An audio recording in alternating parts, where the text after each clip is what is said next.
Anda menyaksikan Kompas Petang di Kompas TV Independen terpercaya. Wakil Presiden Yusuf Kala saudara meminta sejumlah masjid di jalur mudik aktif melayani pemudik. Ini disampaikan Wapres saat melepas rombongan mudik Dewan Masjid Indonesia. Yusuf Kala yang juga Ketua Umum Dewan Masjid Indonesia melepas rombongan bus pemudik di kantor Dewan Masjid Indonesia di kawasan Kebayoran Baru, Jakarta Selatan. Dewan Masjid menggandeng Palang Merah Indonesia untuk memastikan kesehatan para pemudik.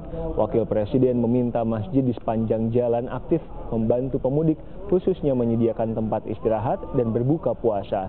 Jikapun menilai mudik punya arti penting bagi warga Indonesia.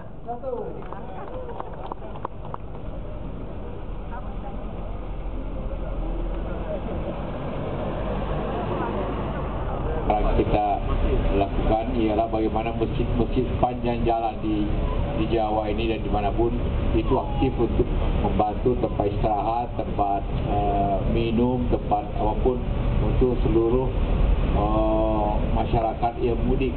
Dan itu kita sudah mengatur seluruh masjid itu kerjasama juga dengan tentu Palang Merah untuk siapa tahu ada yang sakit dan apa. Tapi Dewan Masjid memfasilitasi masjid-masjid yang sepanjang jalan itu untuk aktif untuk melayani para pemudik-pemudik yang dalam seminggu ini pasti akan berjalan.